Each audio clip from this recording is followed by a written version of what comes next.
Hello, my name is Sharisi, and this is Abantu Means People, where we talk to Abantu about all things music, culture, and what it means to be a human. I have a guest with me today, and I'm really excited for this conversation. It's a full circle one. DBN Gogo was one of the first guests that we had on Abantu in 2020 when we were on No Signal Radio. And 5 years later, a lot of things have changed, a lot of things have grown. And so I'm really excited to get into this conversation with somebody who is a powerhouse, somebody who, when I started DJing, was someone I was looking at, was always been inspired by, somebody who has always been at the cusp of music, of cultural trends, had their ear to the ground, who's technically skilled, also very intelligent and knowledgeable, and someone who I'd say is a godmother and a matriarch, somebody who truly cares for people and for the music. Yeah. So, yeah, we're going to get into this conversation. Thank you for coming. How are you? Thank you for having me. I am so good. Yeah? I'm better now that I'm here. Oh, you're just coming from Detroit? Yeah. How was that show? It was really nice. Yeah. The third year we've been doing it now. It's a new entity that's taken over that Detroit weekend. And I can say, like, the spirit and the energy is still there. It's a little bit different, but it was really nice. Yeah. I actually really enjoyed myself in Detroit this time. Like, proper. How is it like, I know, especially which is something we'll talk about more later, when it comes to electronic dance music, house music, and even like a genre like techno, like Detroit is the home of that. And then when we're talking about Piano to the World and performing there, do you feel that energy when you're there? Is it something that you get to experience? Because also music has changed a lot, which is something we were talking about earlier. Yeah. So what was your experience of Detroit from that perspective? So that is a conversation I actually had with someone who is from Detroit. I was like, this is the third time that I'm here and I still haven't found, maybe I need to do more work into finding where is the spaces, but I still haven't found a place where I can go where it's like proper house. Obviously, the weekend that this thing happens, it becomes a Detroit weekend. There are a lot of parties descend, diaspora parties, there's also jerk and jollof. There's a lot of things that happen, but it's like it still feeds into the crowd that is coming to the specific event that's been happening, and it's like, where do I go to get like authentic Detroit sound and house? Like, what happens? How do I tap into that? And I'm yet to find it. So Yeah. I think next year I will make sure, because we always spend at least 3 days in Detroit, so there has to be enough time for me to be able to do that. Yeah. And explore. Yeah. Actually, that kind of leads into, because I think about that often in general, especially understanding that Amapiano is house music, it is derivative of house music. And a lot of the times, especially with the way that it's grown, and kind of wanting to introduce it to new audiences and the way that's contextualized, which it is African genre, it's a South African genre, and it's important that we are in it and our people are there. But the difficult part, I think, has been to contextualize it where it belongs in the house spaces. So even beyond Detroit, it's the same in the UK, it's the same in the US, it's the same in the Ibithas, it's the same in... Yeah, what are your thoughts on that? Because, which is one of the questions I was going to ask you. It's 5 years into the Piano to the World movement. How have you seen things evolve? Piano has come a long way. I think we're still in the right trajectory. I think just in the conversation of us coming back and taking ownership of it again, as compared to what was happening 5 years ago, we are still in the right trajectory, but we still haven't quite figured out how to make it sort of go back into its lane of it being house. Because it's a popular genre.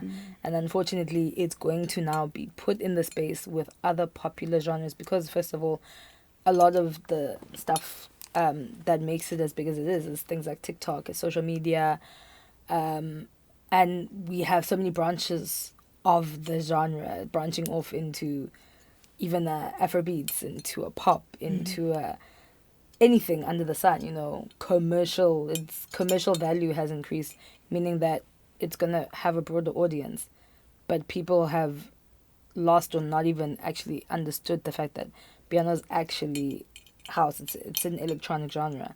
And I think it's part and parcel of how the genre grew. I don't think there's any fault in that.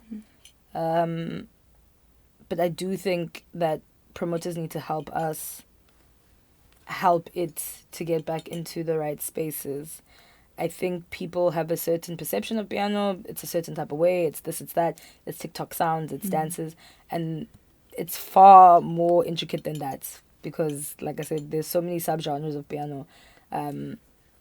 Even the fact that, you know, three-step is becoming a thing, which is a mixture of piano elements with house elements. South Africans have always been at the forefront of house music in general. That split that happened, I don't think was a fault of our own, you know, specifically. But I do think that we have to direct the conversation in the right places. And also get, obviously, as the promoters to help us put it back into the right places. Because you end up getting this thing where you categorize anything that's black, that's not black American, as Afro. Even as much as you're saying Afrohouse, but like house is still there, the name is still there. But you are now seeing the trend that Afrohouse is now being fronted at the forefront of Afrohouse is men mainly and white men as well. Because there's a resurgence happening. And it's like, people say, yes, you know, Afrohouse is growing. It's always been there. It's always been there. But specifically, the kind of Afrohouse that we export in South Africa, be it when it was still Afrotech, be it now three-step, be it now Afrohouse, we were always evolving it to suit and match the sound of what is happening in the world. Because our DJs and our compilers used to go around the world, be it at Detroit, be it in Chicago, be it the UK, and go take sounds and music and come back and do our own versions of it. That's why, I mean, a lot of, you know, back in the Soul Candy days, Electro Candy, it wasn't even predominantly South African music. It was music that DJs had gone to take and find and did their own spin of it. And I don't see that happening a lot. It's now we are making Afrohouse as well. Some of the biggest Afrohouse songs. Obviously, you get people like Anna Music having some of the biggest Afrohouse songs. Coffee's been there. We know he will always be a staple. But now we are remixing our own sound. We're remixing piano into Afrohouse. Right. But the piano DJs can't go to where the Afrohouse DJs are playing. So it's like, where that bridge, that gap, what's happening? Like, how do we close it and make it a thing where we can actually all unite and just be in the same space? We're having this conversation. I'm sorry if it's going to be one of your questions.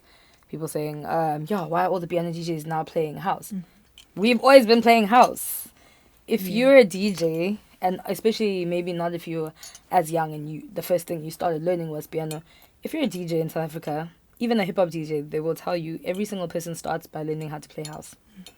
Everyone. That's the basis of music. It's, you count. How do you count one? Knowing your music. Obviously, piano, most of the songs follow a certain format. It's a bit different to how you would mix house, but that's how we learned. I mean, some of us who've been DJing for almost 10 years, that's how we learned. We played house. We played gqom, which is the same thing. Like the resurgence of gqom, which is a great thing. But it's still house. It's house. Why are we now separating it up or being selective as to who and what and why? I think the black community needs to stand together. It doesn't matter where you're from, Black, Caribbean. We all, the darker skinned people need to actually say, like, this is something that we make, we export. Irregardless of whether, you know, from your country it's mainly Afrobeats. If this is something that you believe and love in, we should be able to export it to anywhere in the world and be part and parcel of the community. You know, we need to celebrate our differences as well and know that we don't all have to fit into one umbrella. You know, obviously the debate keeps going on. Like, a lot of our artists get nominated for Afro Beats awards. And it's like, it's not an Afro beat, but what is it really? Yeah. The same way when there were a lot of Afrobeat piano or Afro piano songs that were coming out, you still categorize it Afrobeats, and then there was the big debate. But you guys are using a log drum. It's like, okay, but a log drum is not the only thing that defines piano. But it's like, you took elements It's what that you liked. inspired it. Yeah. You took elements that you liked from our sound. You mixed it with your sound. You came up with something absolutely incredible. We'll never downplay it. I mean, Ashaka, we see him all the time, like the king of piano, the second king of piano. Yeah. So it's like, how do we just move cohesively, but also put ourselves in the right space and just go back to those days where we can celebrate each other's differences and similarities at the same time without being forced to be one thing. Yeah. Wow.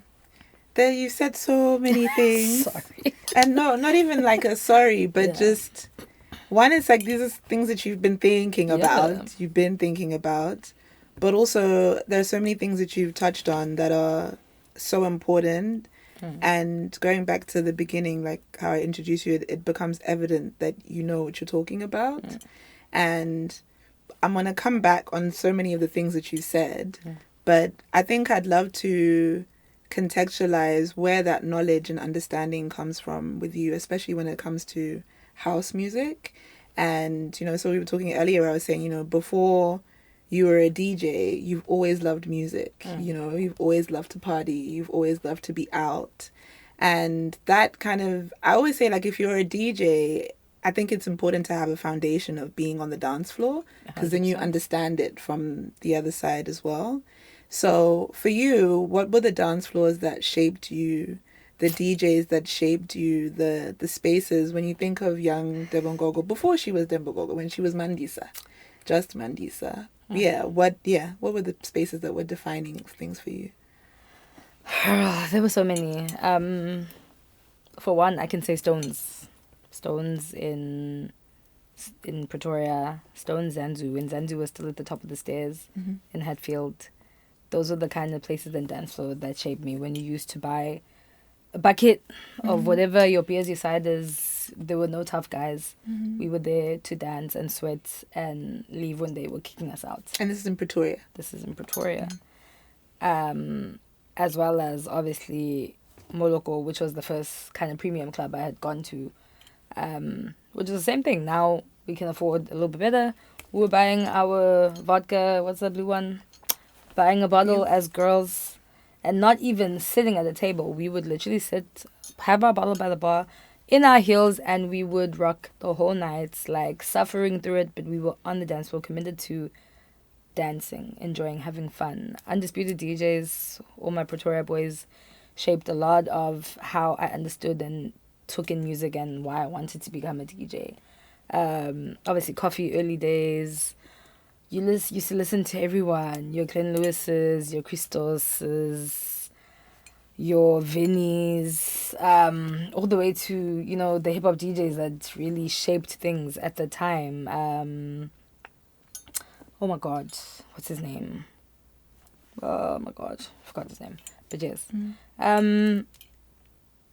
It was just a really different time. I didn't party as much in Joburg at the time, but that was really just where I got my foundation for music. You'd go to my Melody, Dino and Snow Deep used to be playing. I never even understood, what is this thing, broken beat? Like, you guys, in 6 hours, were listening to music with no vocal for 6 hours. And they used to love it. You could get there at 5 in the morning, they're still rocking. At 7 in the morning, they're still rocking. 12, we'd been there till 12. I'm like, guys, what is this thing? And that was really my first proper introduction to piano. So, yeah. Those are the moments I can say define me as an older person. But also, obviously, growing up in the MTV generation, when I still used to live in France, I used to watch MTV VH1 religiously. And I always gravitated more towards the pop that was a bit more dancey. Kylie Minogue, super dancey. Like, we're listening to dance music. Yeah. It was just really a mixed masala. And then obviously going back home to SA December, there would always be a Kwaito hits. TKZ would always have something. Mandoza. Like, there was always something that had the same type of elements, whether people were rapping, singing. but it was always more dancey more than anything.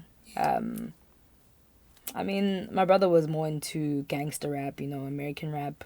It wasn't my favorite at the time, but I think it took me into the kind of rap that I enjoyed. And, we used to have all the dances, hey, baby, and all the...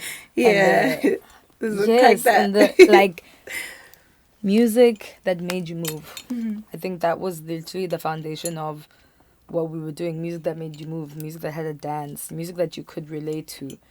You didn't even need to understand the nuances or the language or whatever, but like something that made you move. Yeah. I think that then sets the foundation also, and to me makes me understand why you would fall in love with piano, because it has this special way of being able to hold everything. Yeah. I think more than any other genre. Like you were saying, it can have this hip-hop leaning, it can go into the Bacardi leaning, it can go into the Kwaito leaning, it can go into the tech leaning. That I don't think there's any genre yet that hasn't been able to find its way somewhere in piano. So if you're someone who's always loved music with the foundation of house and just want to dance, then piano is like the perfect, which is why it has become what it's become also. I think one of the closest type of, I wouldn't say genres, but closest type of music that's been able to bypass all sort of structure and fall into place in anything is Latin music. You had your Daddy Yankees, reggaeton, they do everything. They were getting into hip-hop. They would dance. They got into dance. Like Pitbull, all those songs. Like, it was crazy. And even... that's the thing that I think even started a lot of the American artists moving into dance. Doing collabs with the biggest DJs, moving into electronic music. I mean, where have you been all my life? Nicki Minaj, how many songs did she do that were electronic? Down to even like hip-hop artists were getting into electronic. I think the time of exploring is still so prevalent. I don't know why a lot of people have regressed, but I think that's when, people were really interested in making something that had never been before, or continuing something, or adding on to something, adding value to something. And I think we're losing the recipes. Africans are the ones that are doing it. Yeah. But it's like, we need more people. Yeah. And there's something you said earlier about when you were going out, and it could be just girls, and you're by the bar, whether it's like you just got your cider or you've upgraded to be able to get a bottle with your friends, but that there was space, there was a dance floor. And so there's two parts to that question. Capitalism, girl. One of the things, like, even this last time when I was just in SA, the thing more and more I'm struggling with is how dance floors are disappearing. Yes. And we've already been shifting. We were talking earlier into the space where people are going out for different reasons. I think especially post-COVID, there's been a huge shift in the reasons why people are going out or what people do when they get to the club. And then that's made even worse when the dance floors are actually gone, because now even if you wanted to, there is nowhere to dance. And then the access to the space where you can't just as a girl pull up and buy your drink and mixer at the bar. You have to buy a bottle. And I'm like, what am me and my friend gonna do with a whole bottle for the, you know what I mean? We didn't need that. We just wanted to get a drink. Or maybe we couldn't afford to. Now we can't go out. We can't go out. Or now we have to pretend to like this guy to sit at the table. And there's all of these things. But then the other part to that is how certain things that I think are actually more cultures that are more Western are also capitalist kind of cultures are then being adopted, I think, in African context. And there's more layers to that, where also things that we feel like we need to do in order to get to particular places or to grow or to be accepted or validated in particular ways. And so there's two parts to that. Please share more on your thoughts. The death of the dance floor is so strange to see, because I will come to Europe and be like, guys, there's no furniture at any of your venues. Like, we're standing the whole time. But when I'm saying like we're standing, we're literally standing. Like, people are not actually dancing. Even when you go to Ibiza, you'll find like a lot of the places there is VIPs, super expensive, but like there are VIP sections, but like majority of the club is also still a dance floor standing, but like we're not really dancing, are we? We're bobbing our heads or our phones are out. We're waiting for the DJ to do something, and it's like, I understand as a business model, you know, even clubs and spaces are there to make money. But I feel like the regression and even, you know, brands and collaboration pulling out of venues and, you know, expecting certain things is the reason why we're also getting the space where it's more about targets. You have to hit targets. You have to do this. You can go to a club and they're telling you what to play because of their clientele, because they need to buy bottles. But it's like, are you buying bottles because you're satisfying what the clients want? But then why are you booking DJs? You could just have your residents that are going to do that. But people also want to see brand names. But it's like, you want to see us, but you want us to do what you want to do. It's such a weird thing. Like, I actually don't know. I don't know what's going on in the world. And it's like, I think people need to just go out more to have some fun. And then the fun will be put back into the things that we do, you know, regardless of alcohol, regardless of whatever substances people are taking. I think just that thing, there's so many other more expectations. Like, you don't leave your house expecting to have a good time. You leave your house expecting to see something or be given something or to record something. Like, you're no longer thinking about the memories. Like, oh my God, I have no idea what happened yesterday, but I had a great time. Yeah. You're just like, oh my God, okay, what do we do? Like, oh, damn. And I think it's part and parcel of the moving times, but how do we adapt to it, or how do we get back a place where we're also all comfortable? We're not all trying to capture a moment. We're not all trying to be seen on a camera, or, you know, we're not all conscious about what we're doing, who we're around. Like, there's so many factors to it. Yeah. I won't lie. It's quite a difficult thing to comprehend, but I guess it's the way of the world now. Yeah. And how are you, in your own career, how are you navigating that?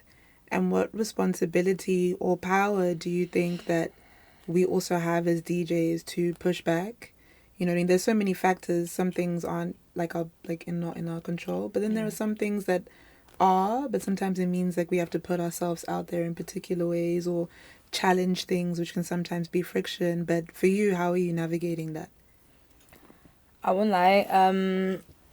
I take myself out of a space, especially when I feel like the expectation is higher than, you know, the service that I've come here to do. You know, especially if there wasn't a thing, like, was this a conversation that we've had? I'd rather remove myself from a space than being expected to do certain things. It becomes really painful when you see something on socials and that's what you want every other DJ to do. That's not what we've all done. You know, I think people need to come to the understanding that not everyone is going to be the same. And unfortunately, I think they give a lot more grace to men. They give a lot more grace to men. So it's like, we're always competing as women. Like, these imaginary competitions, we're always competing because some way, somehow, we're supposed to be validating people. But it's like, what have I been building this thing for this whole time? So I think more than anything, you need to make sure that you are comfortable with whatever situation that you're in. When you're not, you need to remove yourself from it. There's a lot of power in understanding that there will be a place where you will feel at peace, where you will be taken seriously. And until then, you need to hold on to that little bit of power that you have. Yeah. And also understanding that changing times, there's different people, there's a different time, there's a space for other things, and allowing that to happen and not being so, you know, so agitated about it. There's reasons for everything. I think there's also, like, when I've watched you over the years, one of the things that's been, which I think people now, because of this social media thing, like you were talking about, people want to, like, create moments and capture moments, but in a really, like, strategic, contrived way, where I think all of the people that have always excited me or had moments that I'm interested in, it wasn't forced. It just happened and then it became a moment. Authentic. And I yeah. think with you, there was so many of those where it was like things became viral, but it wasn't like you set out to do that. It just happened. Yeah. And then, so whether it's like the glass of thing that you used to do, or something like the Dagira challenge, or even the cups, like there are just so many things where you are being yourself, and there's so many things. It's like where you're dancing and then your hair is moving, and where it almost becomes a thing that when people see that success in it, almost want to replicate it as well. Which I was talking to my friend the other day about something that I was finding it difficult to reckon with, when it's so important to just be yourself, like you're saying, and really like lean into that. But then when being yourself then becomes something that is successful in a way that people aspire to, that it becomes something that it kind of takes away from it a little bit. Yeah, because people are always waiting for the next thing. Like, Yeah. this is all I got. Yeah. This is all I got. Yeah. I think it's also about you being okay with there's always going to be something, or there's always going to be someone who doesn't need to be authentically themselves. They can have a whole facade of a thing happen and it's still going to become a thing.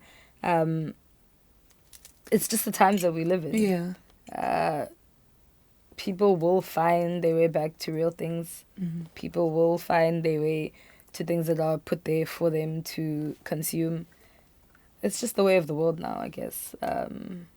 Yeah. Yeah. You just have to take it at face value. True. And another thing is, I was really interested in talking about is how you've always had your ear to the ground. Yeah. And I think that's been something that's really anchored your journey. You know, I think people have always respected you because whether it's like you're playing a song that people haven't really been playing and then it breaks through you. And I think there's been a number of songs like that, where you're playing them and then it's like, oh, okay, now it's a hit song. And then now everybody wants you to play their songs. It's like, if DBN Gogo plays my song, it's going to become a hit. I'm going to make it. And I think that's a beautiful thing. But also what our role is as a DJ, right? It's to break music and to put people onto new music and to curate music in a way that invites people to want to get to know artists. And then that kind of goes, you've extended even beyond that, where there are so many artists who you've then kind of pushed or supported, and it's something, it could be something that's just speaking about them or championing them and seeing something in them in an early stage before they're big, and then not long later, you know what I mean, they really get into themselves. So you've always had a way of being able to spot talent and have an ear for songs that are going to be big songs. And I'd love for you to talk about that. I don't think there's no method to the madness. Like, I just like what I like. And people do send me stuff and I'm always like, send, let me listen. But it's just something that I like. Like, that's just how it goes. I will play it if I like it. And whatever happens, especially in that moment where people maybe see it, is something that's happening to me literally right there and then. Like, there's something in your song that is moving me, and people can see that or relate to that, and that's literally what happens. It's never something that I'm trying to do. And I think it's even a conversation of when people want me to collaborate with them. Like, just because I'm collaborating with you on something doesn't automatically mean that it's going to be a success. You know, we have to put our minds together and see how we can do stuff. Music at the end of the day is still a business. That's why I say there will always be the authentic things that happen, but there will still be things where you have to actually plan and push and move with something. So yeah, I don't know. Just being a profound lover of music and understanding like how something can shift the party or move the party, even when people don't know it. And that's your job. That's literally your job as a DJ. You need to introduce people to things. And I think it's a thing I maybe am struggling with now, is that a lot of people don't want to be introduced to things until they know it. So you sit around waiting to hear something you know, instead of just being in the moment and actually like listening what is happening. And I think that takes away a little bit of the art of DJing.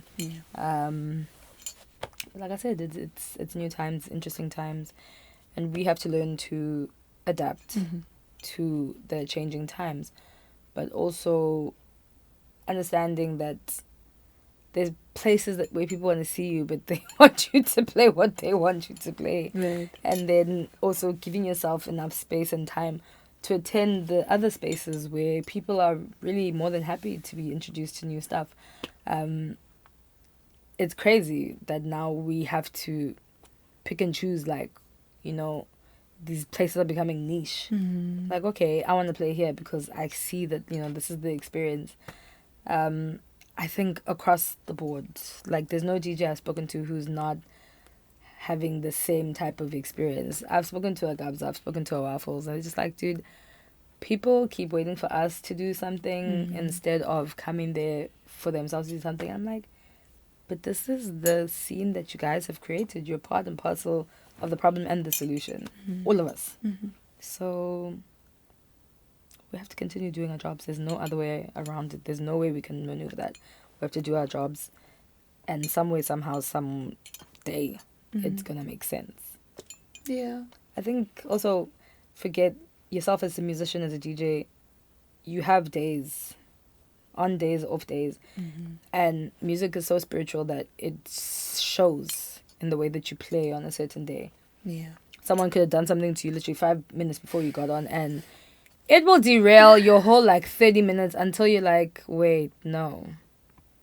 Yeah. I'm actually here to work. Like, I know what I'm doing. And then all of a sudden something changes. It's crazy. You guys think we're just there to push buttons. Yeah. It's so much more than that. I get that a lot. I remember saying to my friends sometimes, I was like, I think I'm very sensitive and also emotional for my own good. And so I've learned to also just, like, protect my space because, yeah, I could come into a space and someone just, and then I'm just like, now I need to psych myself into this energy of this set. And I'm like, I can't let that get in the way. But it does. Because it's an energy exchange at the end of the day. It's like I'm pouring myself into this, like, you know, set. And I feel like for me, when I'm playing the best, it's because I'm in this flow state. And to be in that flow state, it's like, you know what I mean? It's an environmental thing as well. There's nothing better than when you put a song on and the transition is like butter and you're like, everything. Yes. That was so good. Why am I not in the crowd? That was so good. I hate that. It's like most of the time you're like, did you hear that? Did you hear that? Yes. Damn. Exactly like that. And that when you get that moment, that's when your set just does this. Yeah. I promise you. Like, it's like a domino effect. From then on, it's just... People have no idea. And I think that's also one of the issues that I'm facing a lot. No one wants to build sets anymore. Why do you expect us to start on a high hit song? And I think that's the issue that we tend to be finding a lot with a lot of the new DJs. Besides even just DJ etiquette, like musicality, there isn't a lot of that going on anymore. Like, you know how to put together 10 hit songs, okay, great. Right. Are you even sure the keys of those songs are matching? Like, how you're mixing them, or you were just able to mix it in? Like, there's so much more that goes into DJing, and because it's such an accessible thing now, people are losing that. And I have a theory that that's maybe why some spaces are not letting people just come in, because they're trying to protect that. Yeah. You may think it's a bit crazy, but when you go to Ibiza, you're not going to find any of that. DJs are playing 5-6 hour sets. Yeah. Minimum maybe 3 hours. There's enough time to build and tell your story. You're there with the crowd from the beginning until the end.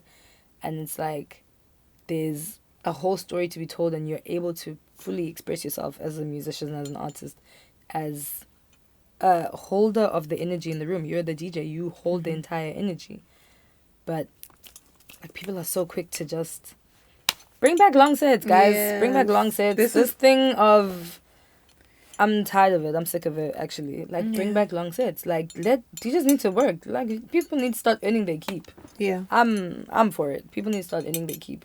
Like, show us what you got. What is it about you that makes you a disc jockey? Right. Yeah. Love that. Because I remember we were talking earlier about what propaganda are you not falling for, and I guess yours is that, like, short sets. I'm not falling for it anymore. Anything less than an hour, like, trust me, if I'm there, I'm hating myself. I'm hating it. You guys think I'm having fun? I hate it. Less than an hour, trust me, I'm not enjoying my time at all. Yeah. So propaganda I'm not falling for is short sets, because what then do you expect everyone to do Right. in that short space of time? You know, it's such a crazy thing. Piano's only been around for such a short time. There's been so much music, but it's like when you get somewhere and they're like, yeah, there's no time to build whatever. You can't even think of a song from 2 years ago. You can't think at that moment. You're like, oh my God. And they've played everything. Like, what do you guys want to hear? Mm-hmm. What do you guys want to hear? It's such a complicated thing. But yeah, that's propaganda I'm not falling for. Short sets. Also, coming to watch us perform. Like, you came to the party to spend your money, to have fun with your friends. Why are you waiting for me to do something? Mm-hmm. You must do the dance for me. That's your duty, actually. That's your duty as a patron of the space. You need to dance for me. That's something one of my favorite DJs, Jyoti, she always talks about. And she always says, like, her favorite parties are when, like, the people in the dance floor aren't even looking at her.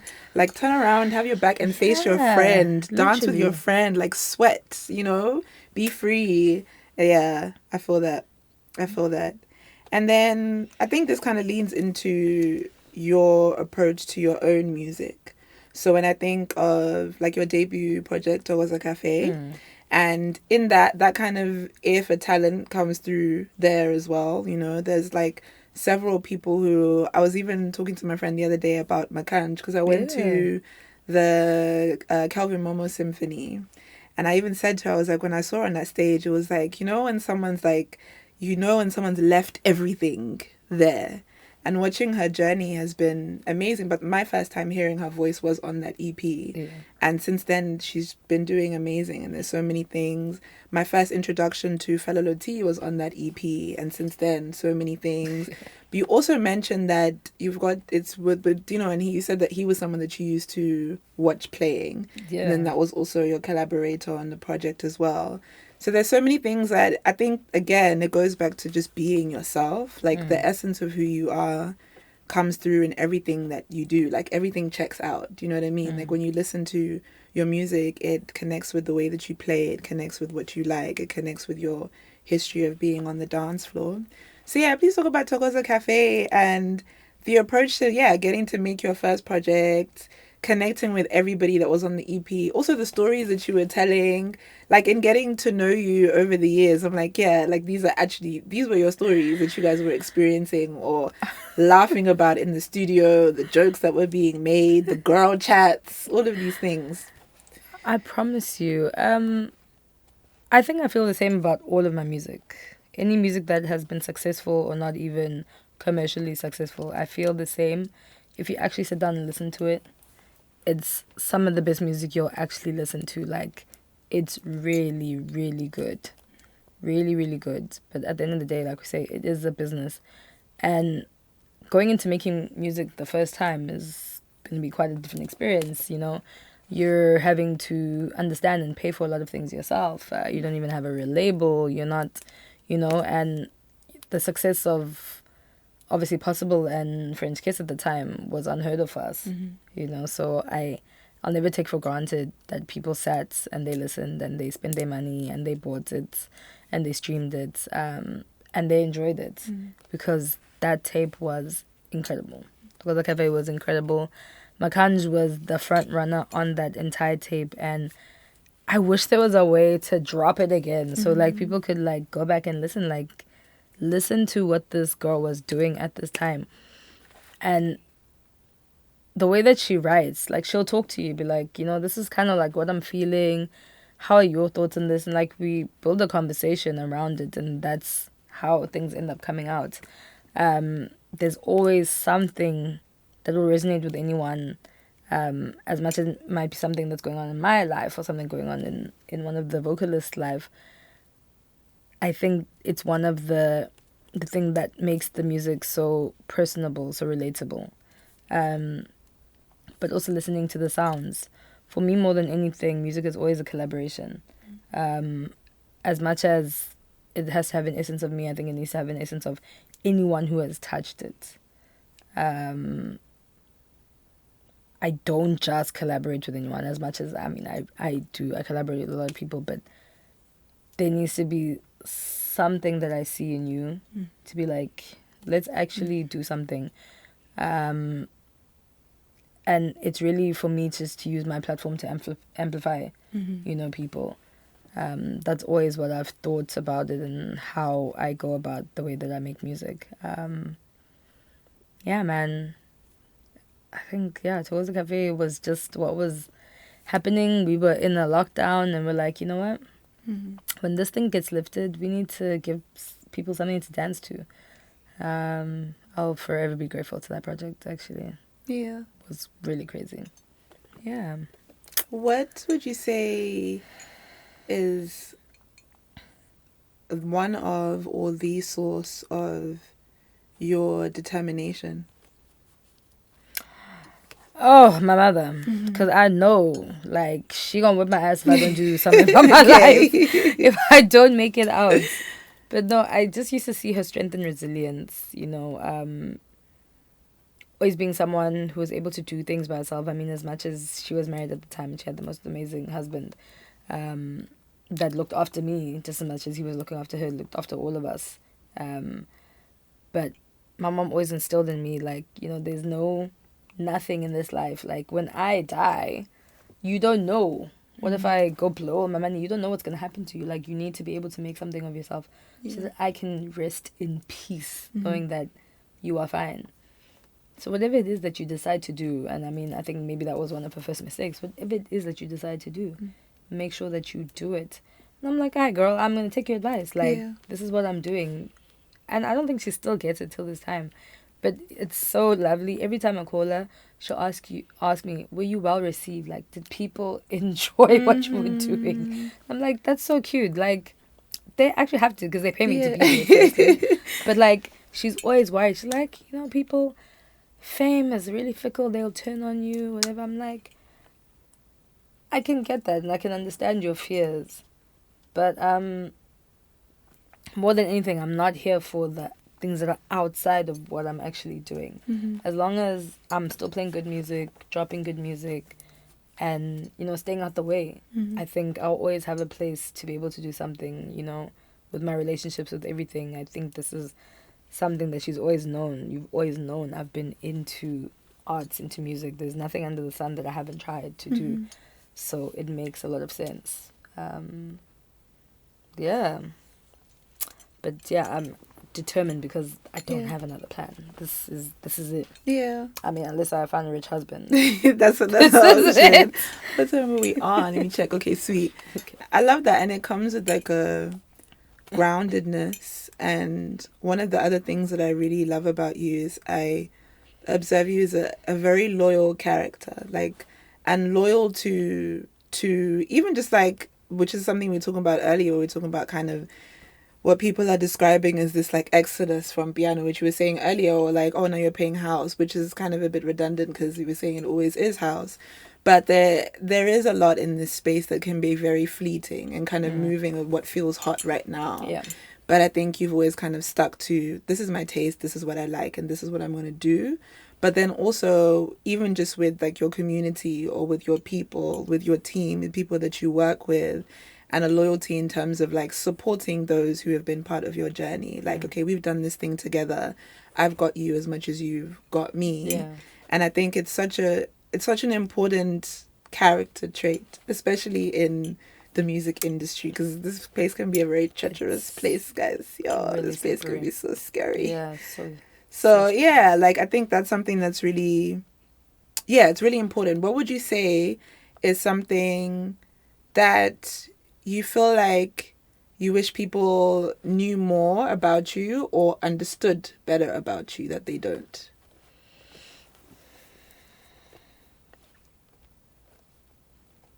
like people like fans.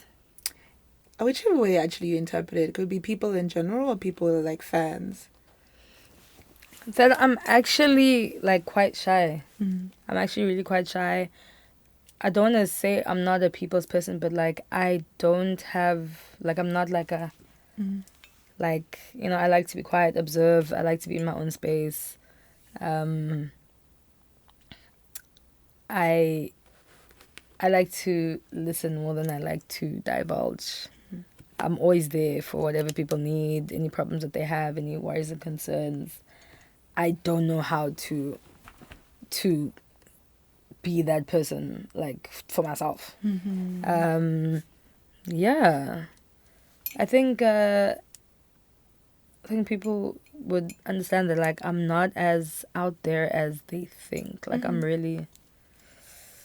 Yeah. I think also I think it's something that many of us, on top of that, as Black women experience. And 100%. I've been saying a lot to my friends lately, like, I just want to be in spaces and with people that allow me to be in my softness. And that I don't think we're always able to be perceived for our softness or our tenderness. And there are many ways that we are strong and dominant, but, like, also, you know, there's a softness. We're actually super soft, like marshmallows. And yeah, I think you're actually saying it really well. Like, I'm not as strong as I look. This is a trauma response. Yeah. This is really a trauma response. And I think a lot of Black women, a lot of women in general can understand. Like, we are quite traumatized. We have to build these walls around us. We have to seem a certain way. We have to that. But, like, we're really, really quite different. Yeah. And then there's also, in terms of being a pioneer, which is something that I find really, it's such an amazing thing, and it's a thing to be celebrated, like to trailblaze a path, which throughout this conversation we've spoken about the many ways that you've kind of opened doors for others. But then also, again, in the Piano to the World movement, it's like, it means that there are so many times where you're the first to enter a door, the first to see what's going to happen there, the first to make the mistakes, the first to learn the lessons, the first to experience the consequences, everything. And so it can be such a responsibility, and not just for yourself, but also for those that will come after you, for the entire culture, for everything. And I'd love for you to speak a little bit about, what is the weight, the experience of being a pioneer, and how do you perceive that responsibility? You know, I perceive that responsibility with the timing of everything is always as it should be. Regardless of whether you play an entry role or whatever. When we do things or say things, it's not because we're trying to bar you from entering the space. It's because we would like to get more knowledge about it so that you don't have to go through the same experiences. I cringe a lot when I have to speak to people now when they're like, okay, we went overseas, we traveled, we did this, we did that. Like, why do these promoters not do this? Why is it like that? I'm like, if you had maybe just come to me or asked, or listen when I actually said this thing, you would have understood. Because besides pushing piano to the world, there's so many things that come with it. There's so many barriers. There's so many people involved. You know, so many young South Africans are now also getting the first time to travel. But it's like, people don't care. Like, a lot of people don't care. You're going to go out there, you're going to starve. You're going to do your shows, but you're going to go out there, you're going to starve, and you're going to go back home with maybe a little less money than you had to begin with. There's so many things that you need to understand when it comes to being in this industry, and so many sacrifices that you have to make. And when you're not prepared for that, you're going to think that everything is against you, and it's actually not. It just comes with the territory. There's no artist in the world that didn't go through these things. It takes a different version of you to succeed and to do it well. And also, besides that, I think because our industry is so small and it's still growing, our expertise is also still growing and it's still small.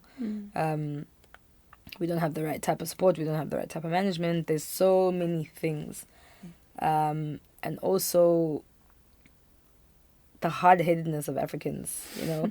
I don't want to say just South Africans. I think it's a thing that comes from anywhere you are. When you meet an African anywhere, you're so determined to succeed because that's the only thing your parents told you that you had to do. You had to be 10 times better, you had to be this, you had to be that. And you are. But if everything around you is also not 10 times better, you're not going to be able to get to that place that you want to get to, even as much as you're determined. So I think education is really quite an important thing. And being able to be open, you know, to understanding what it is to be a pioneer and having those open, honest conversations with people and being an open door to go to, you know. But yeah, the weight is really, it's quite heavy. And I think some people are made for it and some people are not. Yeah. But you need to be able to be willing to take on the responsibility. It comes with it. Like, just because you've done something doesn't mean you abdicated from the responsibility of actually telling people or showing people, like, what it is. Yeah. So, yeah, and I think, like I said, I think men get away with not having to do that. Yeah. Like, I don't want to do the interviews. I don't want to do this. I don't want to do that. It's like, where are we going to get the information? Right. How do we do this without having the conversations with you? So it's always us having to do the same things, to speak about it, to go to people, to explain, like, even a simple thing, explaining people the difference between a master right and a publishing right, and like things that labels and other people are supposed to tell artists, which they don't. Yeah. So we just find that people end up taking, and they see your success as you were able to get out of that, but they're still taking from us also, regardless. Like, there's no other way to do this and to make it a global thing without having to sell something off, unfortunately. And I think that's the one thing. Misinformation and education is like the thing that we need to get going and moving, and people need to understand. Because I mean, this thing has money. It actually really does have money. Yeah. But we're seeing a lot more people profit off of it more than we do or have. So yeah, the responsibility is quite great, girl. It's a big one. Big. Okay, I'm gonna pivot for a sec and do like a quick fire round of songs. So I remember the first time we spoke, I asked you what would be a song that your friends would play if they've lost you in the dance floor and they need to find you. And that time you said Sister Bettina. Is it still the same song or has that changed? If my friends had to look for me and find me in the dance floor, a song right now, it definitely wouldn't be Sister Bettina. No, definitely not. It would probably be Malacosta. Okay. Right now, I think so. It would probably be Malacosta. I love that. So, yeah. And then the next one, what is a song that you feel like is a perfect song? When you hear it, you're like, oh, no notes. This is perfect. I mean, obviously, this is an addition of what, like our music, like piano. Yeah. A perfect song, no notes. What was that song? It's a Calvin song.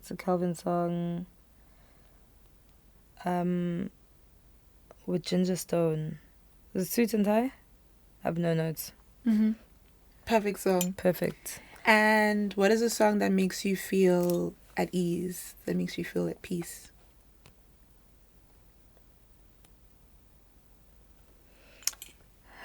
Kabela Mota. Ngezama. And the song that made you fall in love with piano? Girl, didn't you ask me this question before? What was the song that made me fall in love with piano? Like, proper made me fall in love. It was probably Shesha Keza. Yes, that was a time. It was probably Shesha Keza. I love that. Okay, cool. I think we're almost, we've got like 2 minutes left of our conversation. What do I want to close this? I think I'd love to go back to talking about your music. And especially, if we're going to skip a few projects and go to What's Real. And then also Clickbait. And one of the things for me that was really stood out again about those two projects is I think with What's Real, it's not just piano. There was house. There was kind of a bit of like Afropop in there too. It was quite open in terms of genres. Even the styles of piano were different. There's like a range of different styles. And then you followed up with Clickbait, which was then more of like a 3-step project. And so it's like, okay, it's like you're opening up the offering in terms of what you are sharing with people and what people, I think throughout your projects there's always been different elements of piano, but not necessarily different genres. And was that something that it kind of happened naturally? It was something that you were thinking about and kind of, or going back to people being able to experience more of your music taste? What's Real, I think, was something that happened naturally, Mm-hmm. Especially because of the collaborators at the time. A big part of that project was the Zigote boys at the time, Sticks, Elton, Nacho. So it shaped that way because they were also still trying to find their sounds. So even some of the things that were songs that they had basically thrown away, and I'm like, this is beautiful. Mm-hmm. Like, if we do it like this, it's gonna come out. And that's literally what happened. Clickbait was really more intentional. I even remember when I went into studio, I said, this is my idea. I feel like piano's getting lost in translation, and people are not seeing that it's actually still house. It's an electronic genre. So who can I work with and collaborate with to make it known that, you know, we're trying to go back to house. Like, this is still the stuff that we make. Right. It was a lot more intentional, and that's how Clickbait actually came about. I think it's even in the write-up on Apple. I had a really beautiful interview with them about that project. I think both of them show really the very two different sides of me. Mm-hmm. They show musicality as well. The essence of what I really think sounds good, you know, feels good. I think Clickbait was ahead of its time. What's Real was ahead of its time. Yeah. There's so many songs I love on those projects, yeah. And so many songs that are very synonymous to the stuff that's coming out right now. Yes. So yeah. Mm-hmm. What's your question again? What is it to be a pioneer? Like, that's literally what happens. Mm-hmm. Hit or miss, you have to take it in your stride to do something that is not the same as what anyone else is doing. So yeah. Yeah. I love those projects. I love the rollouts. As you can see, we always continue with the rollouts of similarities of our previous projects, and I think the new project is gonna show that. You're working on a new one right now? Yeah, girl, it's actually basically done. Yay! Yeah, that's exciting. Yeah. Okay. Yeah, because wow, Clickbait was last year, beginning of the year, so I haven't dropped in almost 2 years. Yeah. Almost 2 years, like it's a very long time for me. I think the only thing I dropped after that was Balimele. Yeah. So I've been collaborating with other people on their stuff, but my own project, it's been a minute, so I can't wait. Again, it's gonna have different stuff. Oof. Yeah, it's gonna be fun. I can't wait. Because I've seen just snippets, and I know you're working with Surreal Sessions, and they're really great. Like, there's a song that you just released with them, and even I know you're working with Oma Gokna as well. That was Clickbait, yeah. That was, So they want to get into studio, so hopefully if we can get something done before I have to submit, they might also be on this project. But this new project, it's new sounds, working with King P, Mr. Nation, Tos. Tos is getting quite hectic. Yeah. We made 3 songs. Like, he's coming back for us. I can't wait to see that happen. We finally have something with Thokoza. Finally, love like that. her There's voice a really beautiful video that's been circulating of the two of you. Oh yeah, we were in Portugal. Yes.